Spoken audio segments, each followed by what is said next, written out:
Beneath the quiet desert town of Dulce, New Mexico, something impossible may be hiding.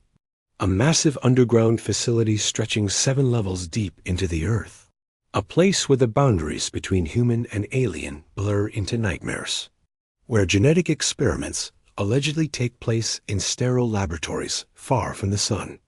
And where one man's testimony before his mysterious death would expose secrets the government desperately wanted buried. This is the story of Dulce Base, America's most controversial underground mystery. A tale of missing security officers, mutilated cattle, and tunnels that shouldn't exist. But here's what makes this different from every other conspiracy theory you've heard. The evidence doesn't come from anonymous internet posts or blurry photographs. It comes from a geologist and engineer who worked on classified government projects for 17 years. A man who built underground bases for a living. Someone who knew exactly what was supposed to be down there and what wasn't. His name was Phil Schneider, and his revelations about Dulce would cost him everything. Because sometimes the most dangerous thing you can do isn't breaking into a secret facility. It's telling people what you found inside. Tonight we're going deep beneath the New Mexico desert to uncover a mystery that spans decades. From cattle ranchers who discovered horrors in their fields to construction workers who witnessed the impossible underground. We'll examine the physical evidence, the testimonies, and the suspicious deaths that followed. And by the end, you'll understand why this small town of fewer than 3,000 people has become ground zero for one of America's darkest alleged secrets. Because what's supposedly happening beneath Dulce isn't just about aliens or government cover-ups. It is about the terrifying possibility that everything we've been told about our place in the universe is a carefully constructed lie. The answers you're about to discover will challenge everything you thought you knew. Dulce, New Mexico sits on the Jicarilla Apache Reservation, isolated and surrounded by rugged mesas. The town itself is unremarkable, a quiet community where everyone knows everyone. Cattle ranching is the primary industry, and life moves slowly under the endless desert sky. But starting in the mid-1970s, something began happening in the hills surrounding Dulce that would shatter this peaceful existence. Ranchers started finding their cattle dead in ways that defied all natural explanation. These weren't normal predator attacks or disease outbreaks. The animals were found completely drained of blood, with surgical precision cuts removing specific organs. Eyes, ears, tongues, and reproductive organs were extracted with laser-like accuracy. No blood pooled on the ground beneath the carcasses, as if every drop had been carefully removed. Veterinarians who examined the remains were baffled by the cauterized edges of the wounds. The cuts appeared to have been made with technology far beyond anything available to local ranchers. Even more disturbing, these mutilations often occurred in areas with no vehicle tracks, no footprints, nothing. Just dead cattle appearing overnight with impossible wounds. Manuel Gomez, a former New Mexico State police officer, investigated over 30 of these cases. He documented each scene with photographs and detailed reports that still exist today. Gomez noted that the cattle showed signs of being dropped from a significant height, with broken bones consistent with impact. He also observed strange tripod marks in the soil near some carcasses, arranged in perfect triangular patterns. Local residents began reporting seeing unusual lights in the night sky, silent crafts moving in ways that violated physics. Bright orbs would hover over the mesas before shooting away at impossible speeds. Some witnesses described seeing helicopters, black and unmarked, flying in formation near the mutilation sites. These weren't ordinary helicopters. They moved with purpose, as if conducting systematic operations. The federal government's response to these incidents was telling in its absence.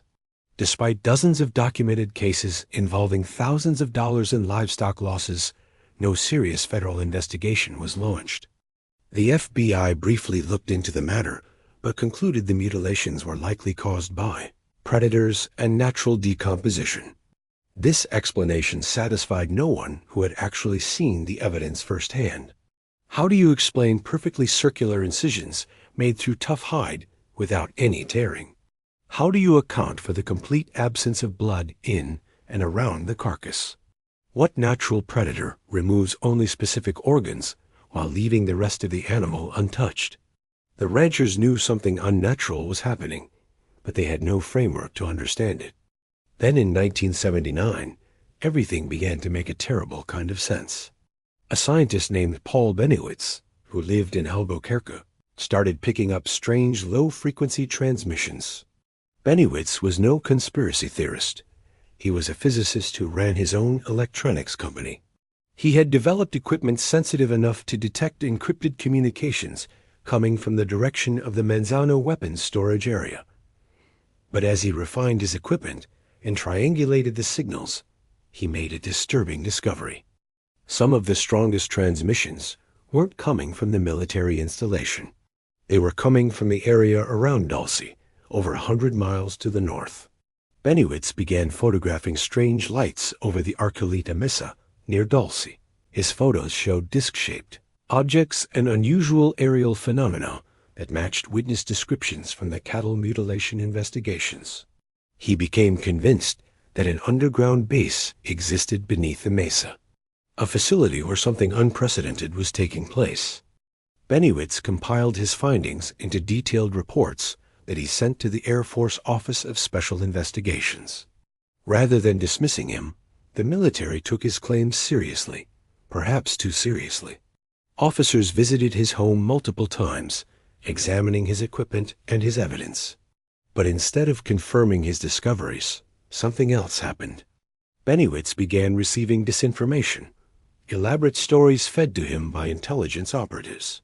They encouraged his theories, adding fantastical details that would make his legitimate findings seem absurd. This is a documented counterintelligence technique called perception management.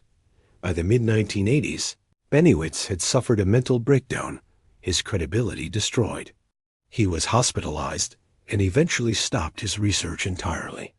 But the question remained, if Bennewitz was simply a paranoid conspiracy theorist, why did the government invest so much time and resources into discrediting him? Why not just ignore him like they ignored the ranchers' complaints? The answer might lie in what he had accidentally discovered, evidence of something that couldn't be explained away. And as Bennewitz was being silenced through psychological manipulation, another man was about to emerge with first-hand testimony that couldn't be so easily dismissed. A man who claimed he had actually been inside the Dulce facility. Someone who had seen things that would haunt him until his last breath. In 1995, a geological engineer named Phil Schneider began giving public lectures about his experiences working on classified underground construction projects. Schneider wasn't a UFO enthusiast or a fringe researcher seeking attention. He was a man with legitimate credentials, someone who had worked on highly classified projects for the U.S. government and military contractors. His father, Captain Oscar Schneider, had been a U.S. Navy officer involved in nuclear submarine operations. Phil himself had worked on the construction of deep underground military bases, including facilities at Area 51 and Los Alamos. He held high-level security clearances and had intimate knowledge of classified government operations. But in his lectures, Schneider revealed something that would make him a target. He claimed that in 1979, while working on an expansion project for what he was told was a deep underground military installation near Dulce, he had encountered something that shouldn't exist. According to Schneider, he was part of a team drilling into the mesa to expand an existing underground facility. They were using advanced, boring equipment capable of creating large tunnels through solid rock. The project was classified, and workers were told minimal information about the facility's purpose. Schneider described descending into the partially completed shaft to inspect geological samples. The tunnel extended deep underground, far deeper than typical military installations. What he found at the bottom would change his understanding of reality forever. He encountered a large underground chamber that appeared to have been there long before their drilling operation. A pre-existing cavern that wasn't on any geological survey or military blueprint. And inside this chamber, he came face to face with creatures that were decidedly not human. Schneider described tall, gray-skinned beings with large black eyes, the classic description of what UFO researchers call gray aliens. He claimed there were also other types of entities, some reptilian in appearance. These beings were not friendly, and they were not expecting human visitors. What happened next, according to Schneider, was a violent confrontation. The beings attacked using some form of energy weapon that struck Schneider in the chest.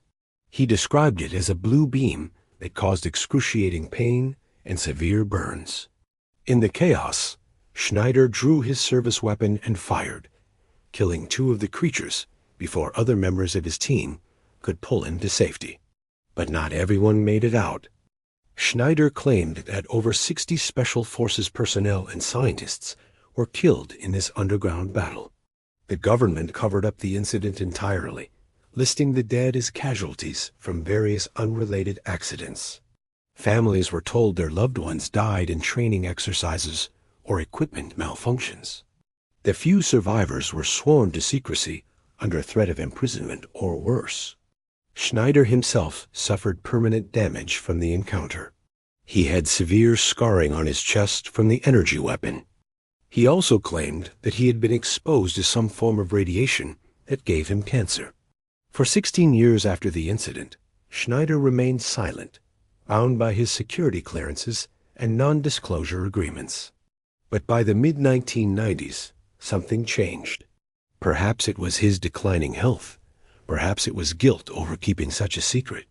Or perhaps he simply decided the truth was more important than his own safety.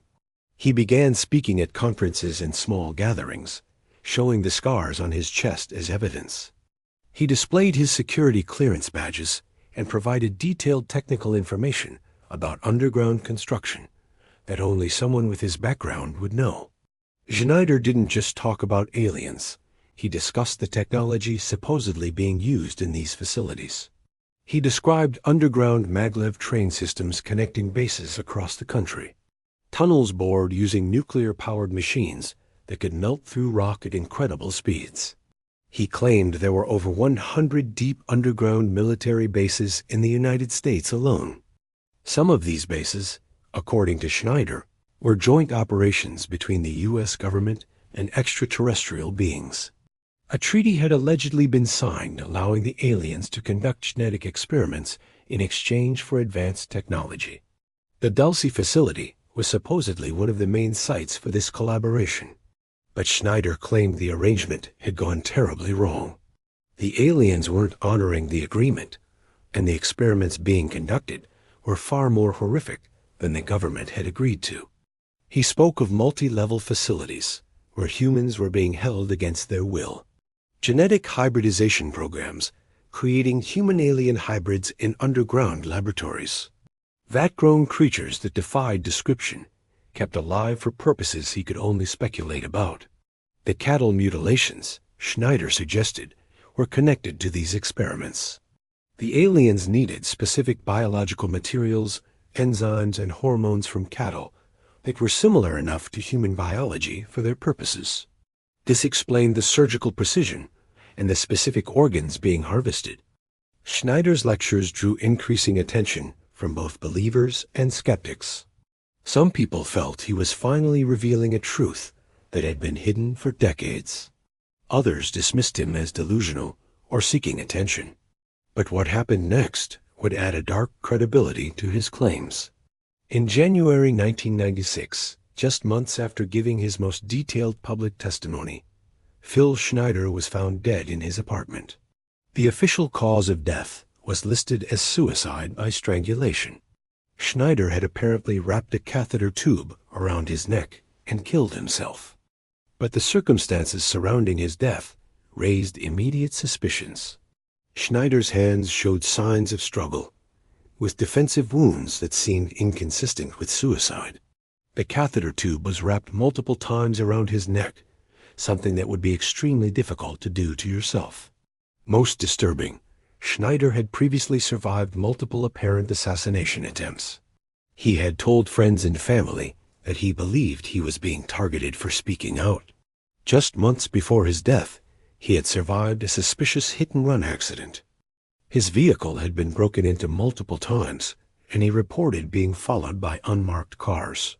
Schneider's friends insisted he was not suicidal. In fact, he had been planning future lectures and working on documentation to support his claims. His daughter later stated that she believed her father had been murdered for what he knew. The official investigation was brief, and the case was quickly closed as a suicide. No further inquiries were made into his death despite the questionable circumstances. And just like that, the most credible witness to what was supposedly happening beneath Dulce was silenced forever. But Schneider wasn't the only person connected to Dulce who met a suspicious end. Thomas Costello claimed to be a former security officer at the Dulce facility. In the late 1980s, Costello allegedly released photographs and detailed descriptions of the base's interior layout. He described a 7-level underground complex with each level devoted to specific operations. The upper levels, he claimed, housed conventional military operations and administrative functions. But as you descended deeper, the facility became increasingly disturbing. Level 6 was allegedly devoted to genetic experiments, housing laboratories where hybrid creatures were developed. Level 7, the deepest and most restricted level, contained holding cells for both humans and aliens. Costello described a nightmarish environment where ethics and morality had been completely abandoned in pursuit of scientific advancement.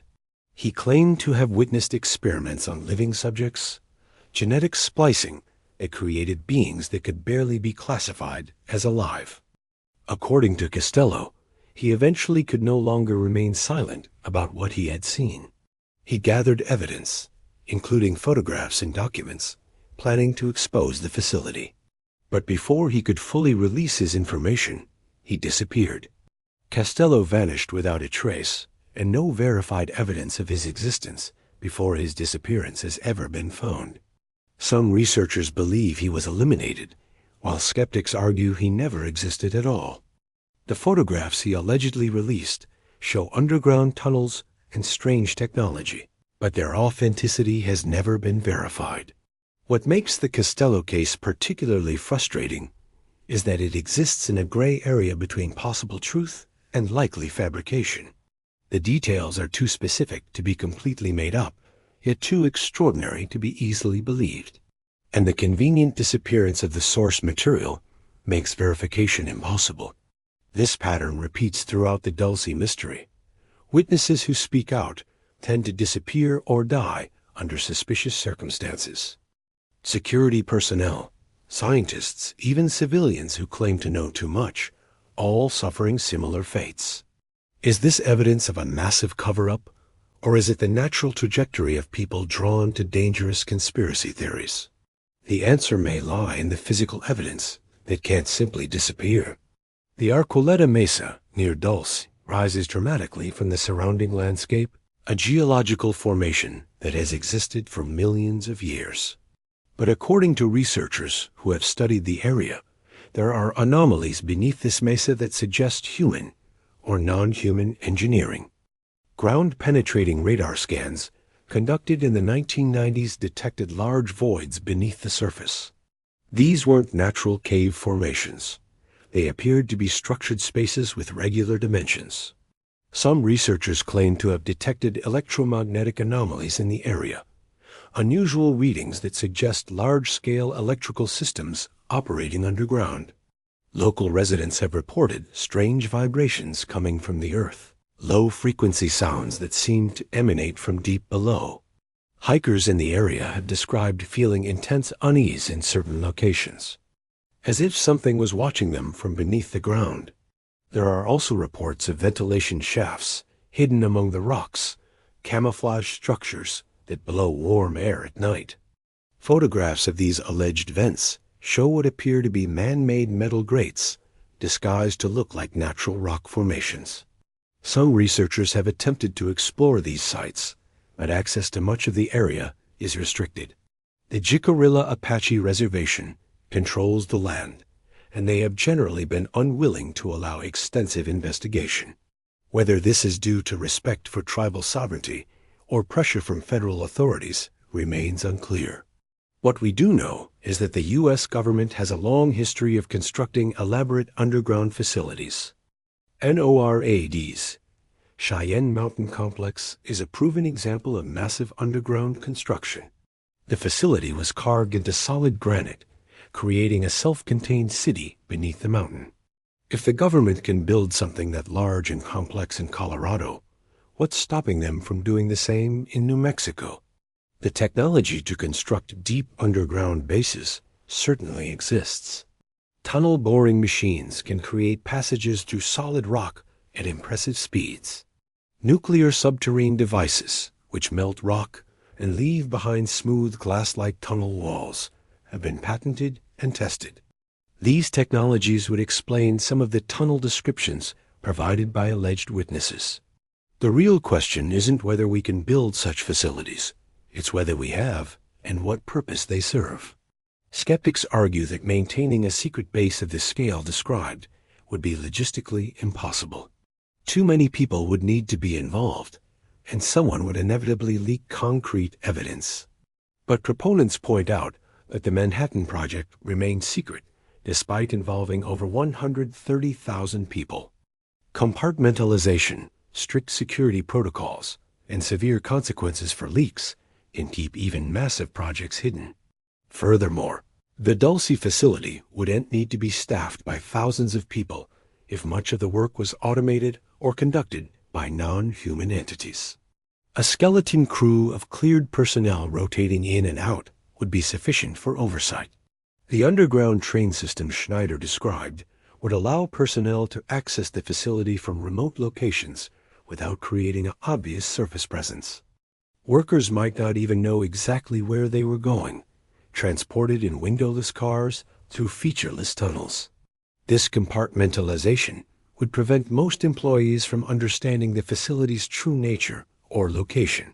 They would simply know they were working on classified projects in secure underground locations. Only those at the highest levels would have the complete picture. And those people, the ones who truly know what's happening beneath Dulce, have remained silent. Either through loyalty, fear, or perhaps because they've signed agreements backed by consequences too severe to risk violating. But even if human testimony can be questioned, there's physical evidence that's harder to explain away. The cattle mutilations continued throughout the 1980s and 1990s, documented by law enforcement and investigated by veterinarians. Thousands of cases across multiple states, all showing similar characteristics. Surgical precision, complete blood drainage, specific organ removal, and no physical evidence of human or animal perpetrators. Some mutilations occurred in areas with fresh snow, yet no tracks led to or from the carcasses. The animals simply appeared, already dead and mutilated, as if dropped from above. In some cases, high radiation levels were detected near the mutilation sites. Geiger counters showed readings significantly above background levels, suggesting exposure to some form of radioactive material. These readings would dissipate within days, but their presence at multiple sites suggested a pattern. Chemical analyses of the wounds showed traces of elements not commonly found in nature. Some samples contained metallic compounds with ratios suggesting artificial creation. The cauterization of the wound edges showed temperatures reaching thousands of degrees, far beyond what any portable cutting tool could achieve. Veterinary experts who examined the remains consistently stated the same thing. These mutilations could not have been performed with conventional tools. The precision and speed required would be impossible without advanced surgical equipment, and performing such procedures on a live animal in an open field at night, without the animal showing signs of struggle, defied all logic. Whatever was doing this had technology and capabilities far beyond normal human resources. The connection to Dulce became clear when researchers mapped the mutilation incidents. Many of the cases formed a pattern centered around the Dulce area, radiating outward in a rough circle. It was as if something based in Dulce was conducting systematic harvesting operations in the surrounding region. This geographic correlation couldn't be coincidental. There were too many cases over too long a time period. Some researchers theorized the mutilations were feeding a biological research program. If genetic experiments were being conducted underground, they would need constant supplies of fresh organic material. Cattle provided this material without raising the same alarms as missing humans would. A rancher might lose a few head of cattle to mysterious circumstances and chalk it up to bad luck. But if people started disappearing in large numbers, investigations would follow. Speaking of missing people, another disturbing pattern emerged when researchers began looking at disappearances in the area. Native American communities around Dulce reported unusual numbers of people vanishing without explanation. Young people, healthy individuals who simply disappeared while hiking or driving in remote areas. Search parties would find no trace, no signs of struggle, no abandoned vehicles, nothing.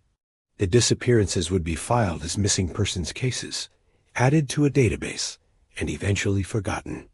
But when viewed collectively, the numbers were statistically significant.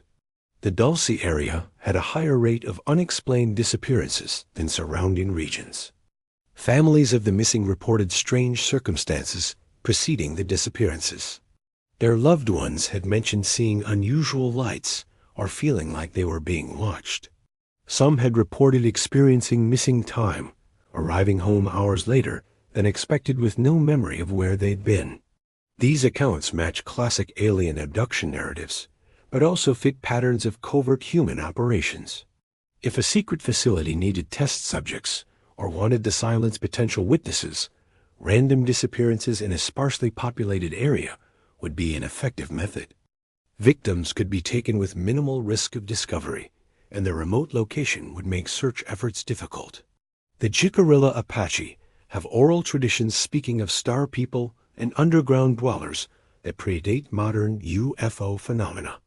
Some tribal elders speak of sacred caves that must not be entered, places where dangerous beings reside. These traditions could be dismissed as mythology, or they could represent generational memory of genuine encounters. If an underground presence has existed in the area for decades or centuries, local populations would have developed cultural knowledge about it.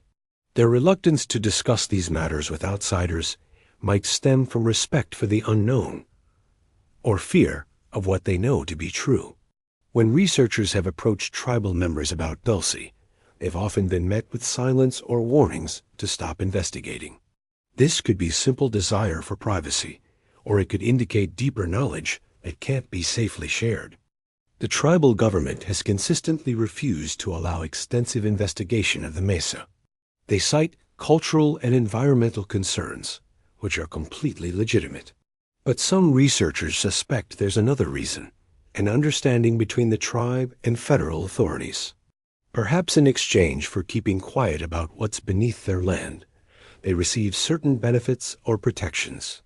This is speculation, but it fits a pattern seen in other areas where secret facilities allegedly exist. Local populations are kept compliant through a combination of economic benefits and implicit threats. And anyone who speaks too loudly about what they've seen tends to face consequences. The Dulce mystery exists in that frustrating space where the evidence is compelling but not conclusive. We have testimony from people with legitimate credentials who claim first-hand knowledge. We have physical anomalies, unusual electromagnetic readings, unexplained underground voids, and strange ventilation structures. We have documented cattle mutilations that defy conventional explanation. We have patterns of disappearances and suspicious deaths surrounding the investigation. But we don't have that single piece of undeniable proof that would transform this from theory to fact. No one has produced clear photographs from inside the facility. No leaked documents have been verified as authentic. The alleged insider testimonies come from people who later died or disappeared, making verification impossible. This is the hallmark of either a perfect cover-up or an elaborate myth that feeds on itself. The truth likely lies somewhere between the extreme positions. Perhaps there is an underground facility near Dulce, but it's a conventional military installation with no alien involvement. The cattle mutilations could be the result of classified weapons testing or biological warfare research. The witnesses who spoke out might have seen something real, but misinterpreted it through the lens of UFO mythology. Or perhaps everything Schneider and others claimed is essentially true, and we're facing a reality far stranger than most people can accept. A world where the government has been in contact with non-human intelligence for decades, where genetic experiments and hybridization programs are being conducted in underground laboratories, where the technology we use every day might have been reverse engineered from extraterrestrial sources, and where speaking the truth about any of this will cost you your freedom, your credibility, or your life. The Dulce enigma raises fundamental questions about government transparency and the public's right to know. If secret facilities exist where unethical experiments are conducted, the American people have a right to be informed.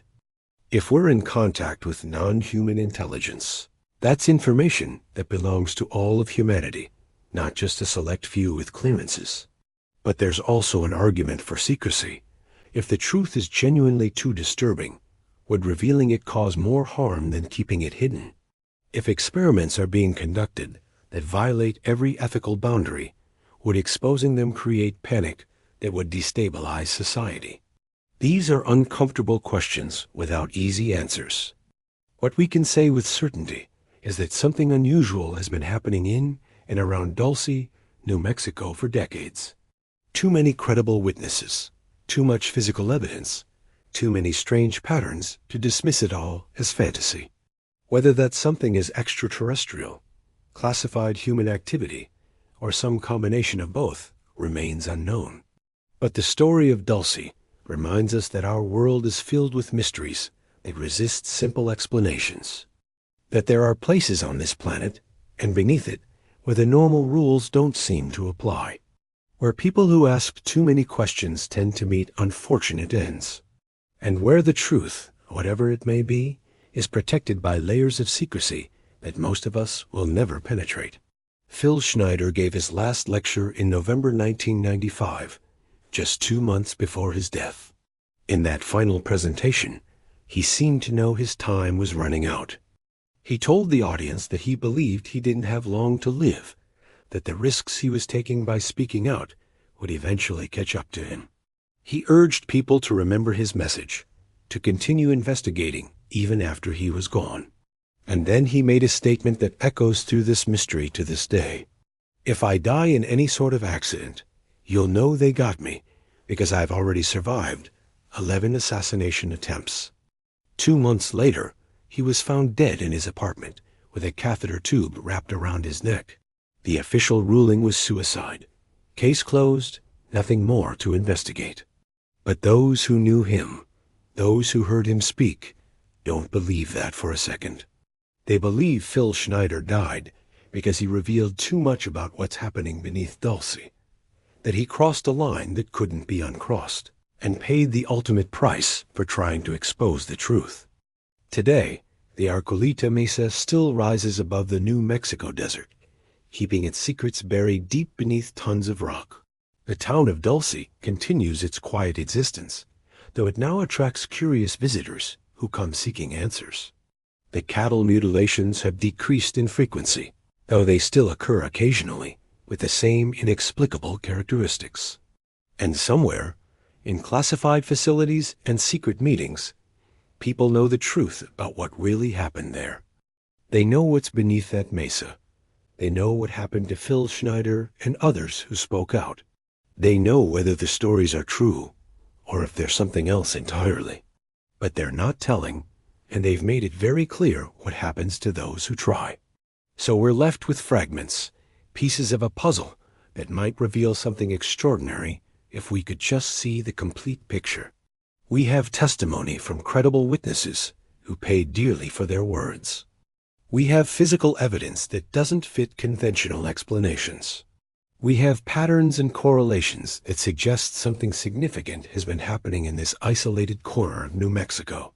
But we don't have proof, not the kind that would stand up in court or convince a skeptic. And maybe that's by design. Maybe the secret is protected not just by classification, but by its own inherent unbelievability. Who would accept such a story, even if it was true? Underground alien bases, genetic experiments, government cover-ups so vast they've lasted decades. It sounds like science fiction, which might be exactly why it works as a cover. The truth hidden not by secrecy, but by absurdity, too strange to be believed, even when spoken aloud. Yet the evidence persists. The witnesses' words remain recorded. The cattle lie dead with impossible wounds. And beneath the desert, something may still be operating, continuing whatever work began there decades ago. Whether that work serves humanity's interests or something else entirely, we may never know. But the story of Dulce serves as a reminder that our world is not fully mapped, not fully understood, that there are depths, literal and figurative, that remain unexplored, and that sometimes the people who try to illuminate those dark places don't return to tell us what they found. Phil Schneider tried, and he died for it. Thomas Costello tried, and he disappeared. Paul Bennewitz tried, and he was destroyed psychologically until he could no longer be taken seriously. The pattern is clear. Speak about Dulce and face consequences. So we're left with a choice. Do we accept the official narrative that there's nothing unusual happening beneath the New Mexico desert? Or do we trust the witnesses who risked everything to tell a different story? The answer you choose says a lot about your view of government, of reality, of what's possible in our strange world. Perhaps someday the full truth will emerge. Documents will be declassified, deathbed confessions will be made. Or perhaps the secret will remain buried, quite literally, in the rock beneath Arculeta Mesa. Until then, the Dulce base remains what it has always been, a mystery wrapped in secrecy, surrounded by death. A place that might house humanity's darkest experiments or its most significant discovery. A facility that either doesn't exist at all or exists in a form so disturbing that those who know dare not speak. What do you think is really beneath Dulce, New Mexico? Is Phil Schneider's testimony evidence of something extraordinary, or the tragic delusion of a troubled man? Are the cattle mutilations connected to underground experiments, or something else entirely? Let me know your thoughts in the comments, because this mystery belongs to all of us.